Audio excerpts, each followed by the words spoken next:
Most reverend Kushok खानपो Rinpoche, ठीक से कुशोक, और मेरे साथी जो यहाँ पर मौजूद है, हम सभी की तरफ से आपका धन्यवाद करना चाहता हूँ कि हमारे बुलाने पर आप लोग यहाँ पर अब मिले हैं और ये मौका हमें दिया है आप लोगों ने। हम एक बहुत ही अहम मुद्दा लेके आज आपसे रजू हो रहे हैं, क्योंकि वक्त का तकाजा है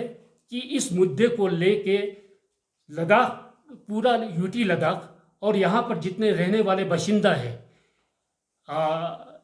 यहाँ निवासी है लद्दाख यूटी के, उनके लिए ये बहुत ही ज़रूरी होता है जो एक संविधानिक सुरक्षा,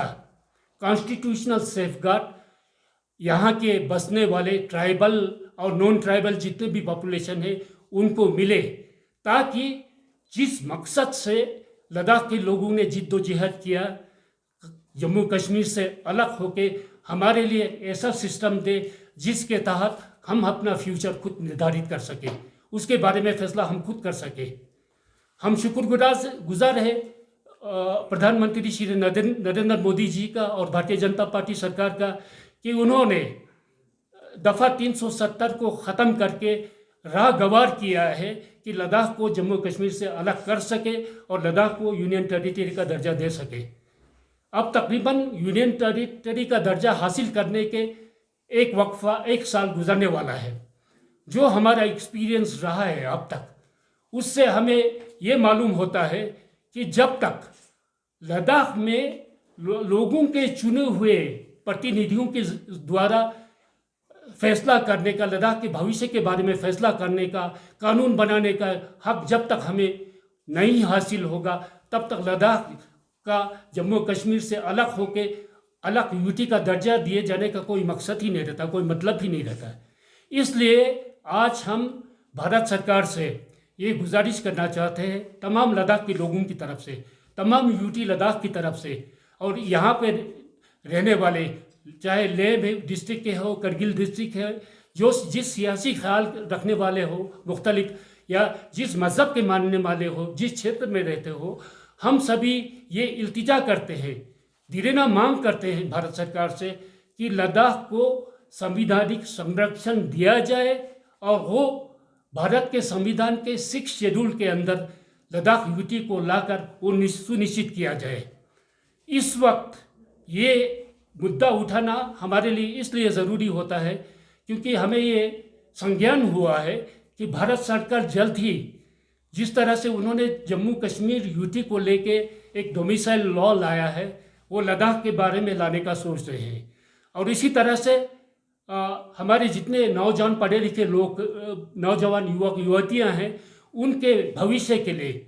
उनके लिए जीविका का साधन के लिए जो रिक्रूटमेंट होना है, उसके बारे में भी हमें ये ज्ञात हुआ है कि भारत सरकार जल्दी से जल्दी कोई कानून लाने वाला है। अगर ये कानून आ जाता है तो मैं समझता हूँ उस सूरत हाल में लद्दाख अपना वजूद खो देगा, लद्दाख को पूरी तरह से असुरक्षित होगा। न सिर्फ लद्दाख यूटी में रहने वाले ट्राइबल के लिए, बल्कि यहाँ जो थोड़े बहुत नॉन ट्राइबल है उनके लिए भी ये खतरे का ये होगा। तो इसीलिए ये ऐसा कानून आए, इससे पहले भारत सरकार को हम ये जताना चाहते हैं आपके माध्यम से, और ये कि इस तरह का डोमिसाइल कानून हमें हरगिज़ मंजूर नहीं होगा। बल्कि हम ये इल्तिजा करते हैं, जिस तरह अरुणाचल प्रदेश ने लेजिस्लेटिव असेंबली में उन्होंने रेजोल्यूशन ला के पूरे अरुणाचल स्टेट को एक संवैधानिक सुरक्षा 6th शेड्यूल के अंदर उन्होंने मांगा है, वही सुरक्षा लद्दाख यूटी को दिया जाए। वैसे तो हम लद्दाख को एक स्टेटहुड देने की मांग करते हैं, लेकिन अगर इसमें भारत सरकार को कुछ संशय हो तो हम ये कहना चाहते हैं कि जब तक स्टेटहुड हमारे लिए ना वो मंजूर कर सके, तब तक के लिए लेह और करगिल में ऑटोनोमस हिल डेवलपमेंट काउंसिल को कानून बनाने का वो सारे हकूक दिया जाए, जिससे कि लद्दाख यूटी में रहने वाले लोग अपनी ज़मीन की मलकियत खुद रख सके। जो यहाँ के नौजवान, शिक्षित नौजवान या अशिक्षित नौजवान युवतियां हैं, उनके जीविका के साधन के लिए उनका नौकरी मिल सके, और हमारे फ्रेजाइल इन्वायरमेंट है उसको सुनिश्चित किया जाए। तो हम ये तवक्का रखते हैं कि भारत सरकार लद्दाख यूटी को कम से कम